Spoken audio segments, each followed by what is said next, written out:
friend. It's Andra Zaharia, and I'm grateful you chose to be my partner in cyber empathy today.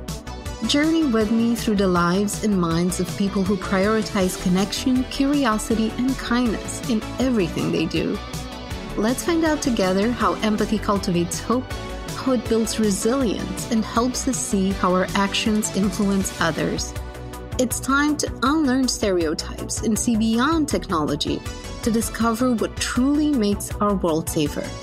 I'll help you carry over these insights and examples into your everyday practice. Promise. Let's go exploring, shall we?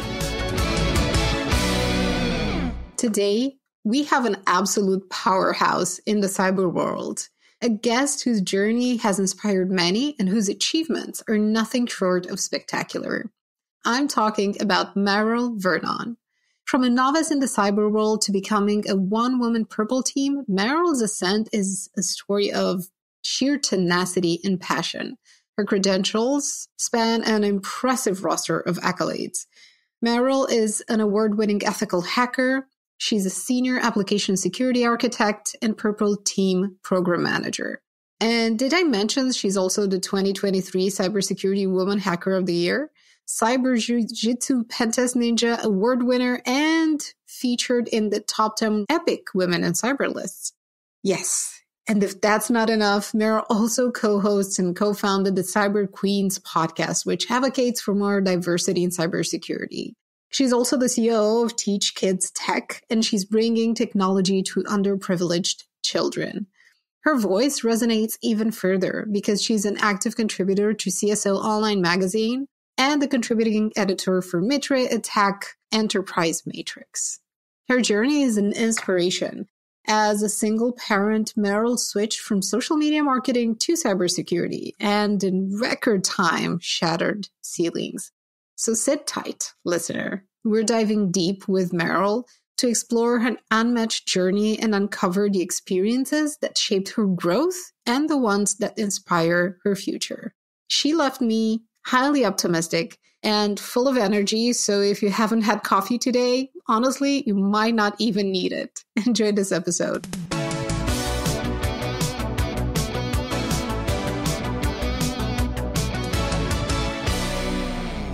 So Maril, what was the last experience you remember when you were on the receiving side of an empathetic gesture or just a general empathetic attitude? Oh, wow. That's such a good question. I would say that my wife shows me a lot of empathy. So there was a day this week that was just a day. And it was like it had been building and I hadn't been sleeping well. And I am in back-to-back-to-back meetings a lot of the days. And she came home and she was like, dinner didn't get done. I'm like, no. She's like, that's okay. So she does a lot of empathetic things for me, just taking things off my plate. I'm an acts of service kind of person. But from our industry, I'm in a group chat with quite a few InfoSec peeps. We're a little camp that met up at RSA this year and have been in a group chat ever since then. And we are a group of people who don't just talk about technical things. We're not just oh, this bug dropped or, oh, this 0-day, patch your phones. We're like, my kid got a gold star at school or I am not doing well today, guys. I need to be pumped up. And it is just my little blanket family. I go to that chat when I'm I know we're all here lifting each other up. Everyone in there is so genuine. We're all going to stay in a big Airbnb together this year instead of staying in separate hotels. So we're all going to spend time together as people. That is just one of my favorite doses of empathy I get just about every other day is those 5 or 6 people really, really fill my empathy cup. And sometimes they talk me off the ledge. I'll be crying. I'll be I'm crying right now. They're like, no.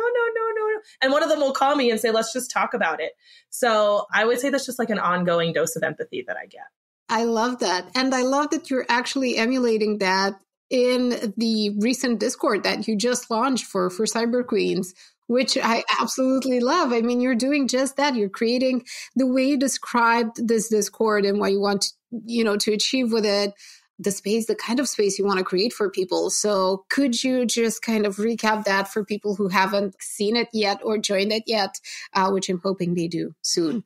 Yeah, thank you. So Cyber Queens has been around for just over a year. We launched last September. So yay, birthday. But, we have a lot of people coming to us in the DMs just saying, wow, I resonated so much with what you said in this episode, or I've been there, or I've been on the receiving end of that. And what you said made me feel like I'm not alone. And we realized that like what the InfoSec community and the women InfoSec community specifically didn't need was another technical Discord. Like there are so many people out there doing that really well, like teaching you blue team skills and giving you access to red teamers and things like that if you want to ask questions about learning something or upskilling. But we were like, what people really need is, again, like that warm blanket place, like a squad. They just need a place where they can come and be who they are and get some psychological safety or talk about things with us, people who understand that they can't talk about with people at work. You know, there might be repercussions there.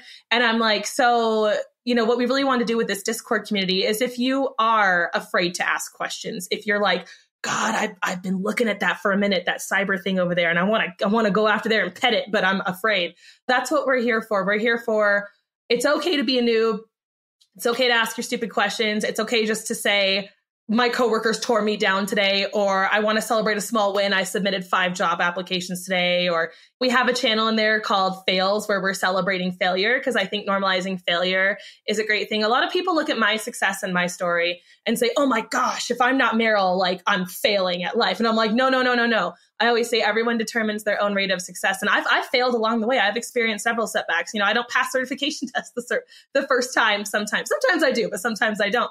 I don't get every job that I've gone after, you know, so I don't want people to see my awards and my success and think that if they're not where I'm at in their career, that they're behind.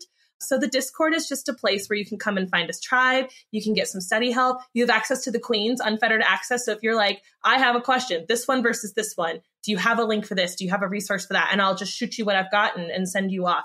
We don't have time to mentor everybody in depth and like really hold their hand and work one-on-one because there's so many of you who need us, we've realized. So this is a place where you can come and learn from others at your spot, come and learn from us who've already been there and we'll reach behind and help you. Come and find safety, find empathy, find some human in this very technical industry that we work in. And speaking of this technical aspect, and again, thank you for creating this Discord. I can't wait to be a part of it. I can't wait to watch it grow. And I can't wait to see just people being kind and supportive of one another, just to see it, be on the sidelines of that. I feel like it restores your faith in humanity, which we need a lot of these days in general, but particularly these days. Speaking of the technical aspects, you mentioned something before we started recording that I think is such an important point. You said that people seem to be a lot more interested nowadays in the human side of security and all that it entails, communication skills, relationship building abilities, and so on and so forth, more than they care about the technical side. And I thought we might unpack that and why that is happening, because I feel like it's such a very interesting and a very helpful thing to look at in our community, in this industry.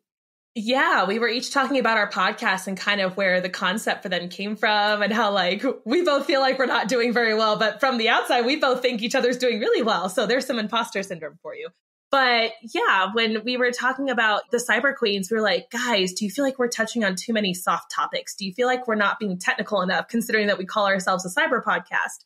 And I said, there are a lot of technical podcasts out there. There's cyber news, there's cyber bugs, there's exploit podcasts, Darknet Diaries, things that dive into the technical a lot, if that's what you want. I said, but our most successful episodes recently, because we tried to do a little bit of that in the beginning, and we have always intended on circling back and sprinkling some of that content in there, like red team exposure that I've got and things like that, and exploring different verticals, which we will still do for the people who need to know about those jobs. But the most successful episodes we've had have been the ones focused on people and focused on empathy and emotion. So like recently, by far and away, our most successful episode recently was with Emily Keel, who is a blind person looking to get a job in cyber. And she has since gotten a job in cyber. So happy for her. She is an accessibility advisor.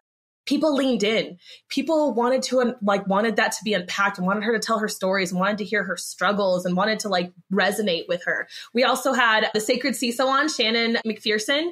And, you know, she's someone who is trying to be like a more intuitive, more people-centric, more leaning into that.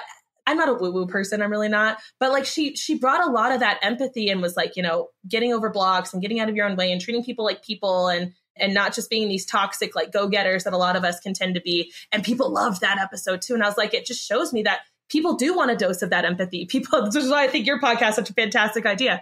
I say it all the time. Tech and cyber are still people industries. We're still people who work here. I used to be the kind of person very early in my career when I was like 19, 20, who would come in and be like, did you get my email? And they're like, hi, Maril. Good morning. Nice to see you too. And I'm like, and my boss was like, people need that sometimes. People need to connect with you for a minute. And I'm like, right. Good advice. So it's true though. And even more so now that I work fully remote, I work for a fully remote company. We're a Slack first culture and stuff. Like I cherish and savor that connection when I get it. I got 3 hours with my fellow co-hosts at Black Hat, and it was still like my favorite chunk of time from the whole week that I got to spend with them, because we've been cyber besties for a year online, and we got to meet up in person and hug each other and giggle and jump up and down. So it's true. Like, I think everyone in cyber is really craving human connection, because we are feeling beings that think. We are not thinking beings that feel sometimes. I dedicated an entire episode to the role of emotions in cybersecurity in general. And that's actually the most listened to episode up until now. So people, again, are clearly interested in this topic.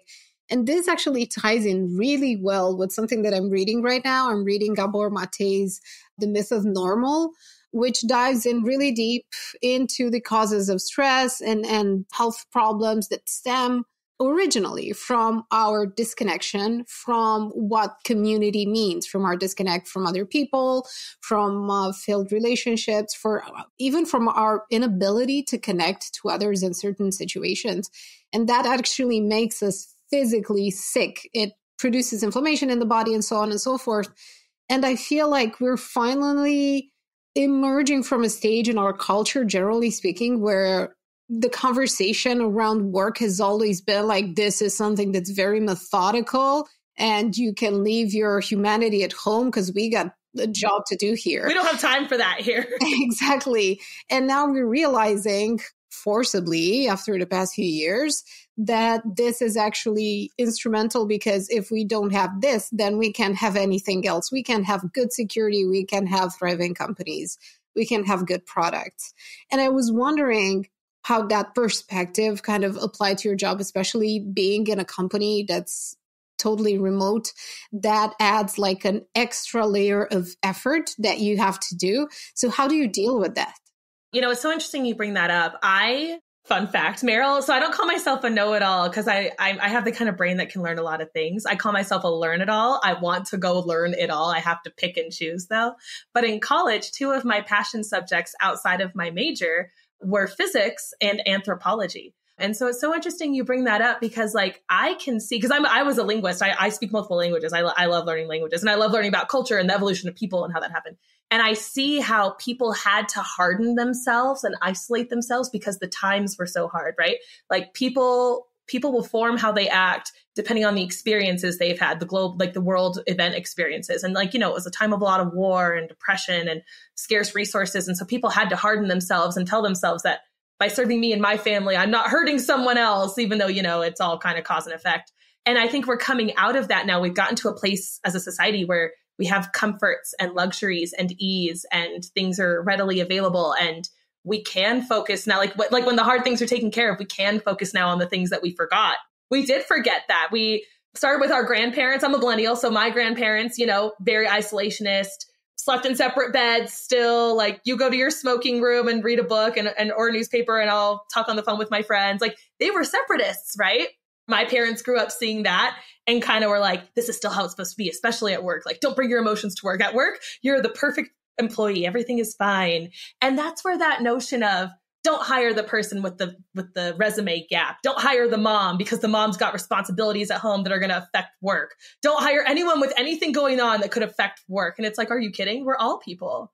If the boss's wife was in an accident, he would leave. Like, and then we as millennials came in and said, but it's okay to be imperfect. It's okay to be human. And so how I deal with that at work, to get back to your original point, we have things where it takes a lot of proactivity, right? When I first started in cyber, thank goodness, my first 6 months on the job was right before we all went remote for the pandemic. And I could lean over a cubicle or touch my coworker, or we used to throw tacos at each other.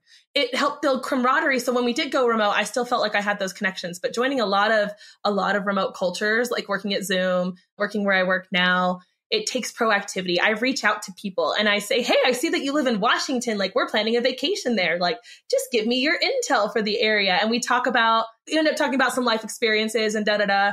I put myself out there as an ally online. So I've had coworkers come to me and say, I'm not LGBTQIA+, but my partner is, or my sister is, and she's considering moving and she wants to move to a place that's safe for her. How do you like where you live? Would you move anywhere else? And they come to me for those opinions.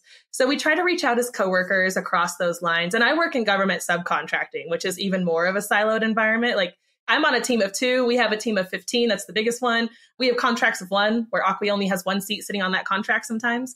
So we try to reach out as employees, and we do trivia happy hours remotely, of course, but we do donut conversations. I have little collab calls I have where I say, we're not allowed to talk about any work. Don't bring up your contract. Don't bring up a follow-up item from someone on this call. We're not talking about that here.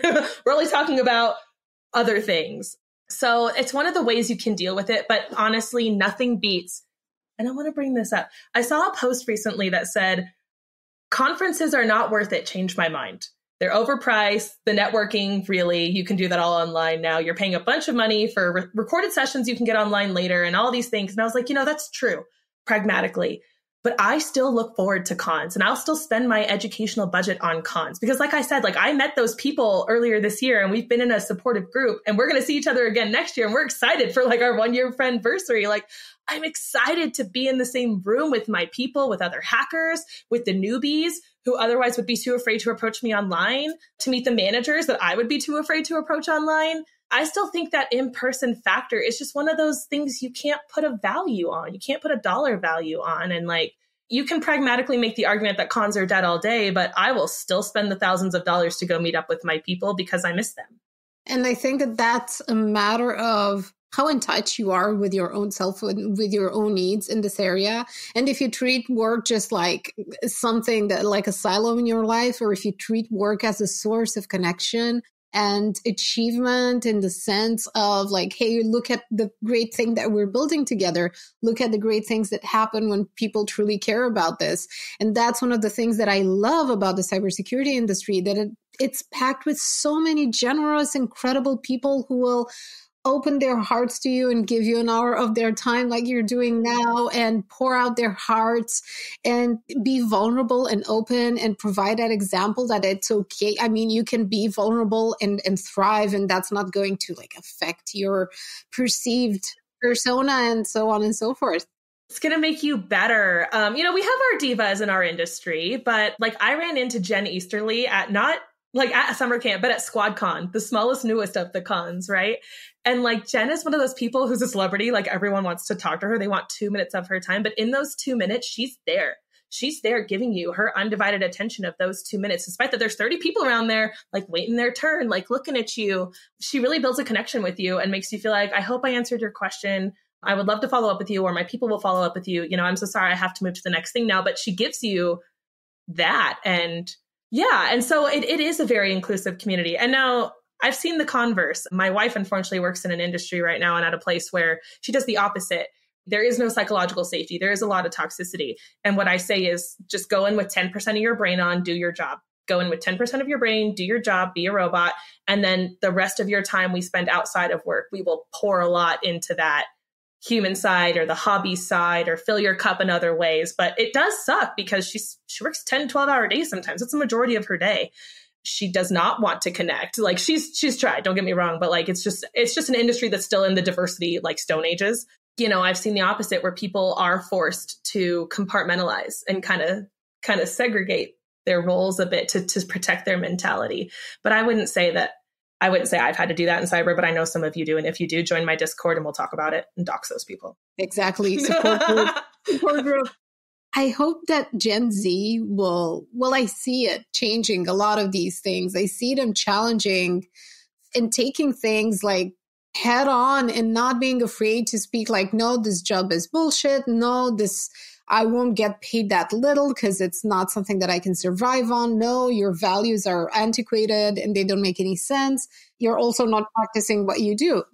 Yeah, there's someone very successful on TikTok right now, Veronica, and her tagline is act your wage. She's like, hey, just a friendly reminder, someone's getting paid way more than you to do way less than you. Act your wage. If you're not being paid to do it, don't do it. There's pro and con arguments for the quiet quitting thing. But I agree. Don't just pick up someone else's slack for the same amount of salary. You're doing two jobs for the one job you were hired for. But Gen Z, whoa, going back to that generational thing, we're just happy to have a job at all. We just need the money. Again, loyalty. Thank you for taking care of me and my family. And then millennials come along and, well, could we change that though?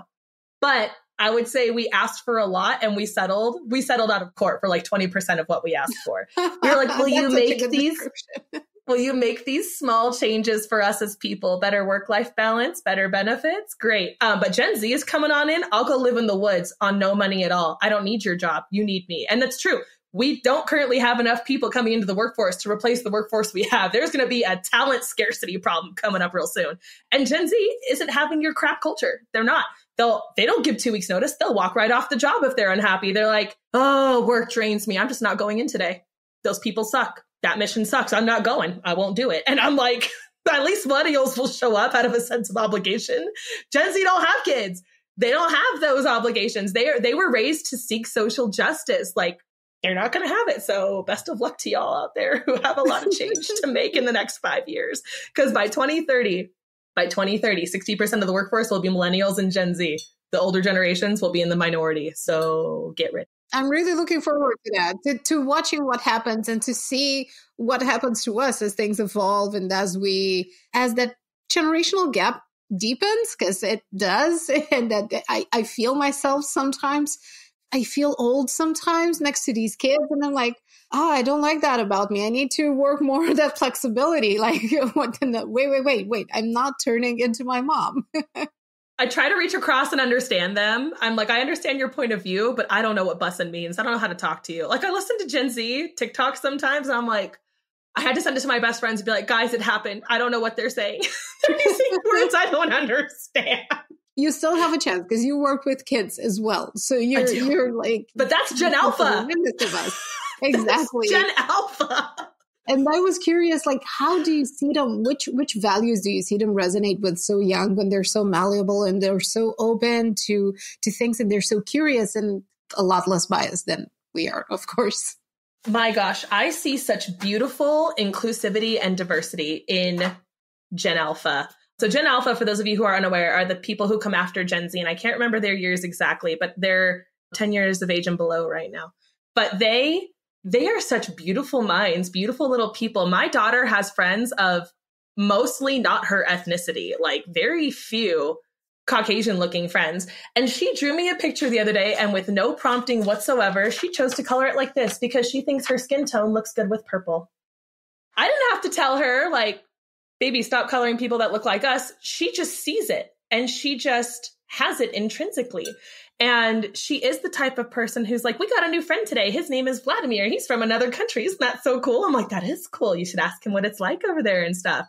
You know, they don't see different as bad. They see different as neat. They want to get over there and put their hands in it and like be my best friend. Gen Alpha is a really special little style of mind. And it's interesting, though, that, you know, Gen Z is coming up right now, but millennials weren't their parents. Some millennials were their parents, older millennials, but still some of those boomers were their parents.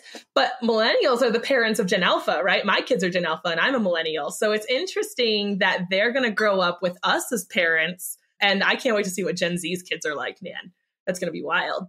It's kind of come full circle, right? Like millennials had to disrupt a little and Gen Z is going to really disrupt. They're going to draw some lines in the sand and force people to pick a side.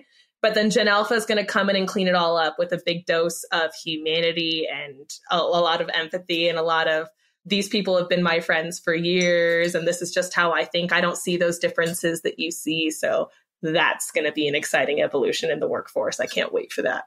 It really is. And so many reasons to be optimistic about this. And I think that one of the reasons behind this is that many of them are getting a much safer, much more psychologically comfortable and safer home base, whether it's their family, it's their friends, whatever it is. They have a home base when they can return to and they feel safe to go explore because they have that secure attachment that makes them happy. And they feel like us who work in security, no matter our role, that's our job. It's a very kind of parental instinct to protect and to just ensure that safety, that people feel safe talking to us, asking questions, making mistakes, knowing that someone has their backs. And I feel like this is the new paradigm that cybersecurity industry needs to step into. I would agree. I would say millennials started to take up space a little, like older generations kind of hugged the wall and like, don't pay attention to me. I'll just sneak by without you. And we started to take up space a little bit. And then Gen Z audaciously took up space, right? But yeah, I think Gen Alpha is going to be one of those people one of those gens who's going to be the glue between a lot of different people. Speaking of these kind of diverse inputs from our cultural environment, what was it like for you when you started in cybersecurity? Because there's still, like, we know we're still struggling in terms of diversity. We have a long way to go, making progress, but still a long way to go. Hence the Cyber Queens podcast and most of your work. A long way to go, y'all. In fact, it might have seemed like when we started Cyber Queens, I was like, do we need another female podcast? Like, what is going to be our message? What's going to make us different? Why would people listen to us? And then we started doing the market research and realized there's really not that many. First of all, we could benefit from another one, period. And second of all, like, we have a really unique voice that we bring. But diversity, although it seems like it's moving forward, because we've got like the Raíces Excellence in like Latina Cultures Awards. We've got Women in Cybersecurity Awards, of which I'm a winner. We've got all these women-centric orgs now existing, but diversity is sliding backwards. It's actually going backwards. We're losing women, we're losing minorities, and you've heard multiple pushes. You've heard it from multiple places, multiple times. RSA's theme was stronger together. We can only innovate and move forward with diversity of voice and diversity of thought. We're not going to get anywhere new by looking at each other and saying the same things and yesing each other, right?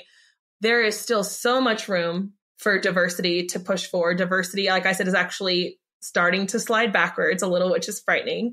I'm sorry, what was the original question? What did you ask? What was it like for you? So I only entered cyber, y'all, 4.5 years ago. I almost qualify for a CISP.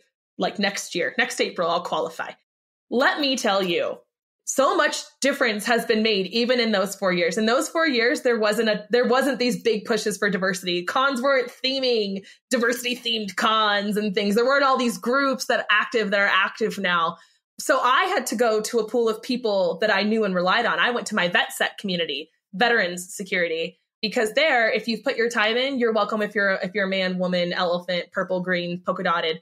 If you've been in the military, we are all comrades together, camaraderie. So I went to VetSec first, and that was the first place I felt safe being stupid and asking my beginner questions and seeking help from people I knew wouldn't tear me down for it. But it was a very different landscape. I would say diversity really benefited from all of us going remote because of the pandemic. Not because of the pandemic, I didn't say that. But when we all went remote for the pandemic, my career was able to accelerate so quickly because all of these people and knowledge and things that I would have had to go somewhere for. And I was a parent of a 2-year-old and a less than 1-year-old at the time. So like traveling for me was like out of the question. I was living with my parents. I didn't have the money. I didn't have a professional education budget because my org couldn't afford it. And I lived with my parents. Like there was no one to like take my kids because my parents both still work full time. So when we all went remote for the pandemic, people started making all these resources and having free virtual cons and getting really jazzy speakers in there. Like I got to hear from Phil Wiley and like Malware Jake and like Pancakes Con was a thing, Hacks for Pancakes and InfoSec Sherpa. And all these people started giving away their time for free and making resources and putting them out there for free. And all of a sudden I didn't have to be in the same room with those people or attending expensive talks to get this knowledge. It was available freely. And so much innovation happened as a result of that it really was friendly to the remote worker. And a lot of people don't realize that cyber training and materials don't meet a lot of diverse people, women, minorities, impoverished people, persons of color, persons who grew up in communities where their school can't afford a STEM program, hence teach kids tech. But cyber doesn't meet people where they're at in life, right? So you have to spend $10,000 and you have to spend 2 weeks at this remote location to get this certificate. Okay, I can't do that. So can you offer it cheaper? Can you offer it remote? Can you offer it with subtitles for those who are deaf? Can you offer it, So diversity has a long way to go still because we're not being very inclusive. As much as it seems like we're being inclusive, I would almost say that's diversity theater, like security theater, diversity theater. It looks like we've got all these jazzy initiatives and we're moving things forward, but we're losing numbers.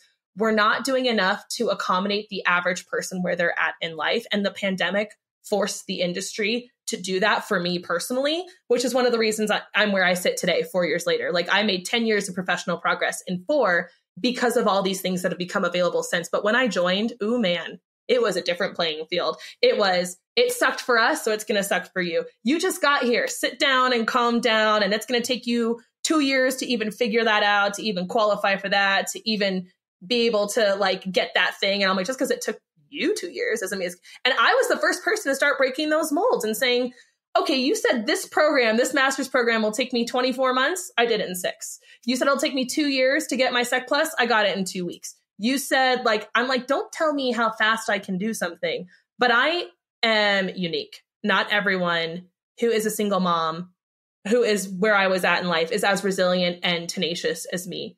And we need to reach our hand back and help those people, or cyber is not going to benefit as an industry. We're not going to go forward. We're not going to go anywhere. We're going to stay here. 10 years from now, we'll be here. And if we are a culture of people who are free thinkers and challenge the status quo and rebels, because that's at the heart of the hacking culture and of cybersecurity in general, if we are to honor those values and that spirit and that tenacity and that perseverance and also that idealism, then we need to work on ourselves first and then to be able to make sure that other people see that it is possible and not that it's possible, but how it works. And this is one of the things that I really appreciate about your work, because you're shedding light on how things happen, not just like, this is what you can do. There's plenty of opportunity. Yep. Like we know, but it's also overwhelming. Like just how, because how the how is just as important as the why first. And then it's usually the most obscure part of it all, even for the most like well-meaning people who want to like see beyond the surface.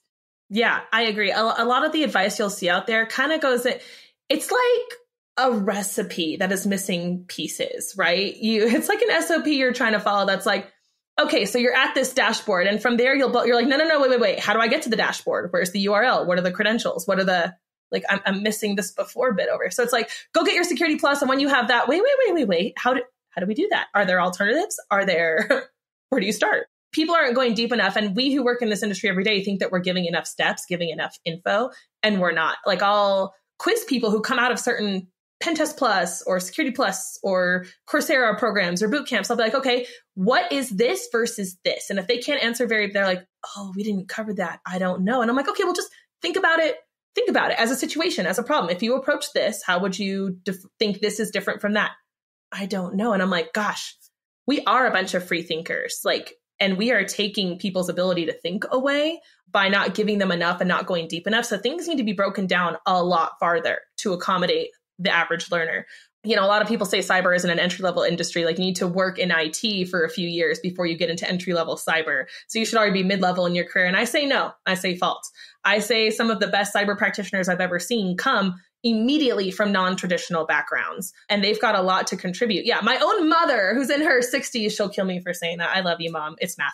In her 60s, just started in her first GRC role. And like she worked in like the banking industry for like years and years and then in customer service. And she's slayed it at the compliance game. She's like, oh, big documents. Oh, regulations. Oh, translating. I can do that in my sleep. And she's just wiping the floor with everybody else because she brings a unique perspective. And it's phenomenal to see. I wish more people gave more opportunities, because the fact is your jobs are going unfilled.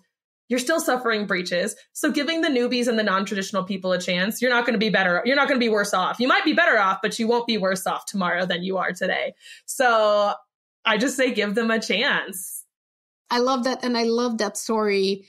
And I love how you're inspiring so many people in a very practical way, in a way that feels attainable, in a way that feels achievable to actually try to, get their footing in this industry. I'm kind of trying the same on the communication side. I do think that there's a huge need for comms people who are actually passionate and interested in this industry, who want to make a difference, who want to help engineers acquire more communication skills so they can develop better relationships, so they can build healthier companies and teams, so they can promote their work in a more meaningful way that doesn't feel arrogant, that doesn't feel devoid of substance, and so on and so forth. So it really, this is like, I'm taking a chance. If you're a communication person who's looking to niche down or just looking for something new and challenging and fascinating to work on, there's so much room for you around here.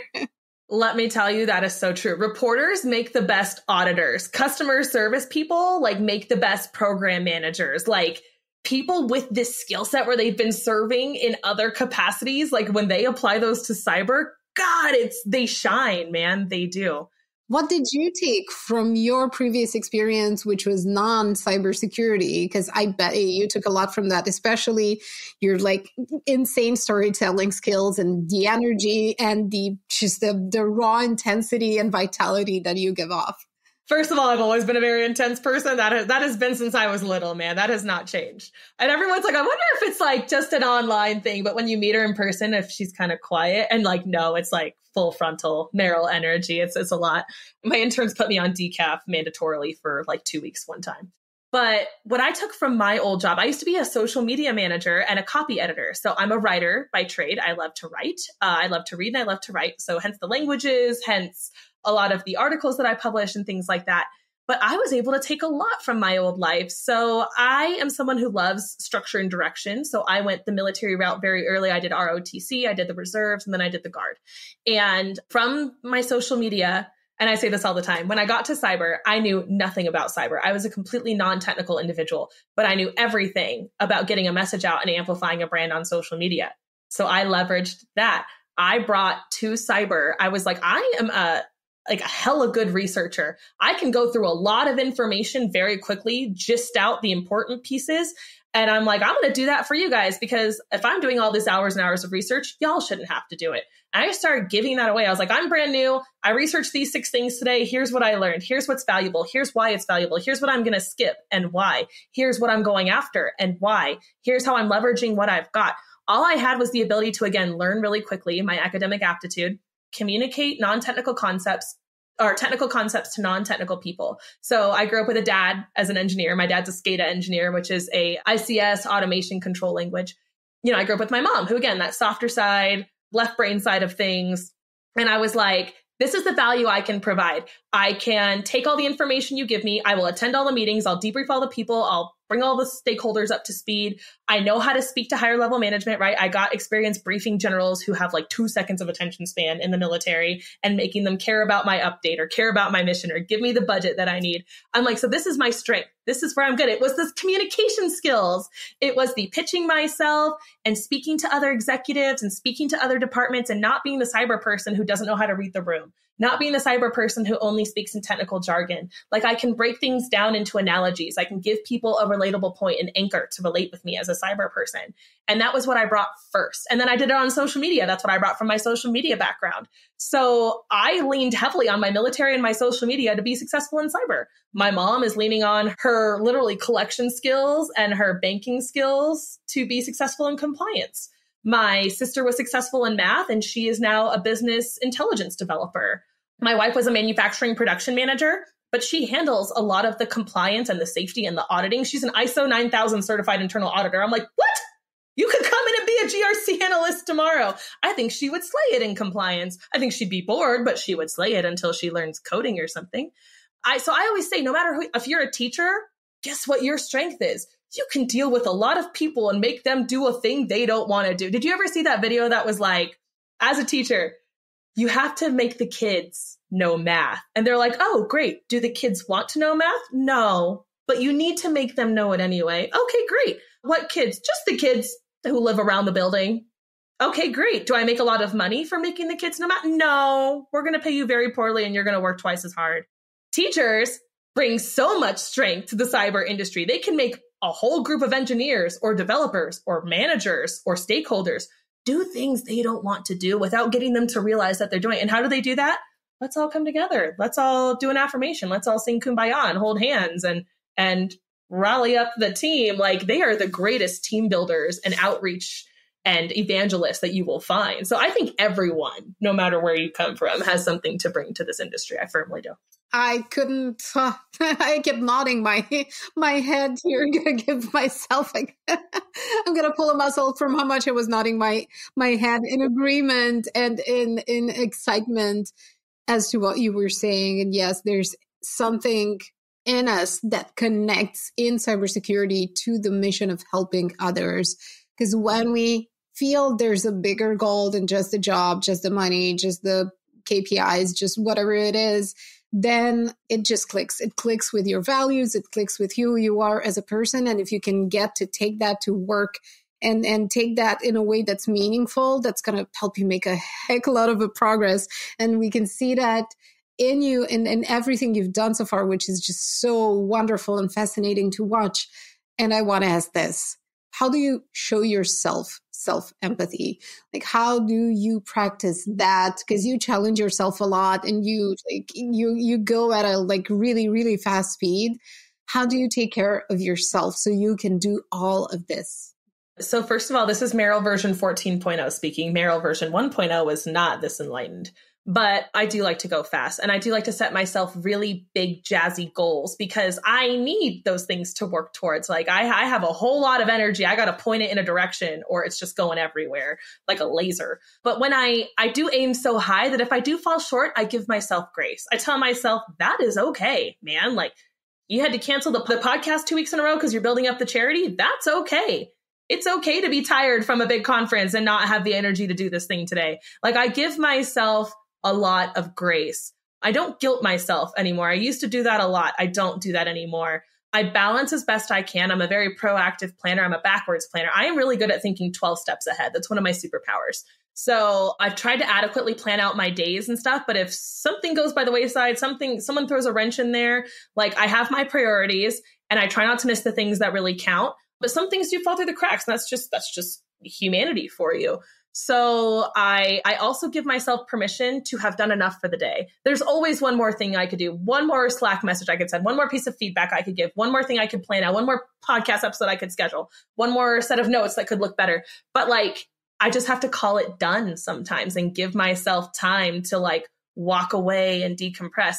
And I also, even though I'll have 10,000 things on my to-do list, I take time with my family. I take time where I slow down. I drink a cup of coffee outside. I watch the kids play. We play a board game. I watch a show with my wife. Like I will put them out and off and I'll boil it one pot at a time. And it might take me months and that's fine. But I have to give myself that grace and that time to slow down or I'll burn out. People wonder how I haven't burned out yet. I came very close a few times. I have like 1 or 2 mental breakdowns a year and then I'm good for like 6 months. You know, there have been times where the queens, me and Erica get on the phone and we are yelling at each other. And then we walk away for 2 days and we go, I miss you. I'm sorry. I love you. It's just having a moment. We're allowed to have moments. And I am superhuman. And a lot of people in my personal relationships expect me to be superhuman all the time. A lot of my exes, like if I cry or if I crumble or if I crack, they're like, why don't you have it together? Why don't you have the answer? What's wrong with you? Stop that. And I'm like, I'm human. I'm allowed to feel things. I'm allowed to not have a good day. I'm allowed to not be in a good mood. And it's not your fault. I'm not projecting onto you. It's just how my day is going sometimes. I'm allowed to not get a thing done and to need more time. If other people can ask for it, and sometimes I need to see someone else ask for it first, then I'm allowed to ask for it. But it's hard. We're all our own harshest critics. We all want to be our very best. We all want to give back and eat, sleep, and breathe cyber. Everyone thinks that I have a lot of really heavy lifts, but like doing the Cyber Queens and doing Teach Kids Tech, those align very naturally, right? They're in the same vein of work. So a lot of the projects that I accept are like only a small percentage more to scale up to that project. It's not like I have to incept a whole new thing over here and it's going to take a lot of my time and attention. I choose calculated risks very carefully and I scale my time intelligently. Because one of my favorite mantras, everyone says manage your time, but I say manage your energy. You don't have energy for that. That's not my energy budget. I don't have energy for that today. So I move through life unbothered by a lot of things and some things stick with me that shouldn't. I'm not perfect, but like I really try to manage my energy. It takes 10 times more energy to guilt myself about something than to just let it go. I'm either suffering from my memory or suffering from my imagination. Neither is worth it. The guilt thing, it spoke to me so deeply. And that's something that I still wrestle with sometimes. But I feel like the more you practice these things they seem small, but they're so important. But the more you practice them, the more you realize that they're doable and that there are some things that we can just let be and let time fix. Some of the things that we want to push up the hill by ourselves, we can just let it see and then watch what happens. Plus, one of the things that you mentioned that I wanted to highlight, I actually came across this on Pinterest, which serves me with a lot of mental health stuff, which I love. Pinterest is phenomenal. Go there. It really is. I'm not on Facebook. I'm not on Instagram. So I got to get like something from somewhere besides LinkedIn. And I saw that there was this thing that said that a safe person is confrontable, and having those people that you can go to talk about like, hey, I don't like myself today, or here I have something to say about you. And that person knowing that it's not about them and you're lashing out because you have some unmet needs. I feel like that's it's one of the most precious gifts that we can offer each other, and just be there and create that space and just sit there with being uncomfortable and just letting the other person just vent. I have a whole Maril minute on get comfortable being uncomfortable. If something scares you, make that thing your best friend till you make it your bitch. If it's being in your own brain, if it's confronting your flaws, if it's the cloud, figure it out. I love that. But I would say that that is one of the gifts you can only give yourself if you're willing to do the hardest work that exists on this planet. And the hardest work that exists that nobody wants to do is to confront themselves, right? To look inside, to do that true introspective work, because it's not comfortable. You're like, I didn't do that. I'll just ignore that interaction. It'll be better next time. It's so uncomfortable to tell yourself that you're not perfect, that you are messing up somewhere, but it's really the only way it's going to change. And it's not to say you're a bad person or that everyone dislikes you or that you've lived your life the wrong way. It's just to say that, hey, let's bring a behavior to your attention and let's take proactive steps to curb it. And you'll mess up. You'll fall off the wagon. It's very slow progress at first, but consistency over perfection. Like my wife loves to interrupt me. And it's just one of my pet peeves. I don't like being, because then I feel unheard and then I start to yell and I start to get angsty and, it's a snowball effect. So I was like, you know what?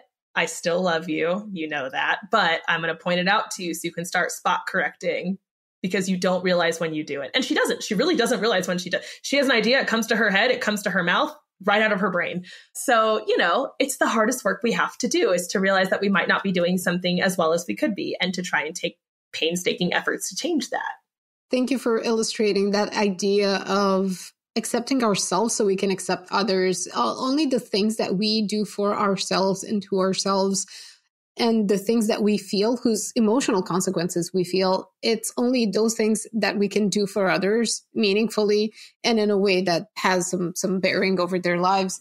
Thank you so much for sharing all of this with me today and with all of the listeners. And thank you for being such a positive force that provides this energy to be bold and to be optimistic and to be just, you help us point our energy in a direction that serves us and serves others, and just continue to kind of fuel that virtuous cycle that keeps us going. So I really, really appreciate that. And I appreciate you for doing this today.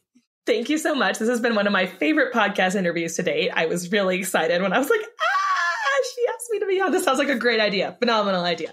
So thank you so much for creating this project and for having these conversations and for just giving everybody that reminder that things are okay and we're constant works in progress. That's what we do in security, right? We continuously improve. No one's project is perfect when they shove it out the door. Look at how many bugs there were with Apple, iOS, whatever. Like sometimes things get out the door that are not perfect and we just got to do what we can to pivot and save it. You are the same.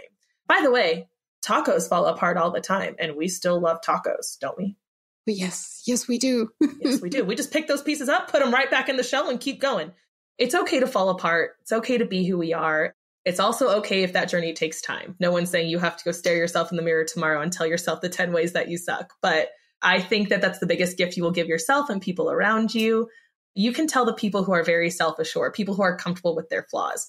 I chose to get comfortable with mine so that they couldn't be used against me. Because if people know that, oh, she's headstrong or she makes rash decisions or this is her trigger, we can trigger her. I'm like, I want control over how I get triggered. Someone's like, well, you're just going to blah, blah, blah. I'm like, I know, probably going to go add 10 things to my cart. That's my toxic trait. But I know that about myself. I accept it. So radical acceptance, one of the key lessons of this conversation. To you who's listening, go listen to the Cyber Queens podcast. Get your strong dose of motivation and inspiration and acceptance and everything else that's good. And I can't wait to see what you do next. And yeah, it's so good to have you in this community. It's fantastic, really. Thank you. I try to be a force of good. Please come join the Cyber Queens podcast. If you don't know what you need, but you know you need something, we're here for anyone and everyone. We're not a highly technical, or not join the podcast, join the Discord. We're not a highly technical Discord. We're not going to talk about bugs and things like that. We're just literally here to be here for each other in the world of cyber. And just know that we, the Queens, love you and wish you all the success. And if you need advice, our DMs are always open. You can find us on LinkedIn, Instagram, TikTok. I respond to every DM myself. I've had many coffee chats with people. So I'm always willing to give you an hour of my time to help you out. Hey, congrats! You made it until the end of this episode. Thanks so much for listening. And if you want to get the show notes and see the transcript and get other resources, head on over to cyberempathy.org. You'll find all of the episodes there and resources to help you have a more comfortable relationship with technology and security. Also, if you want to contact me, all my details are on there. And I'll see you soon. Bye!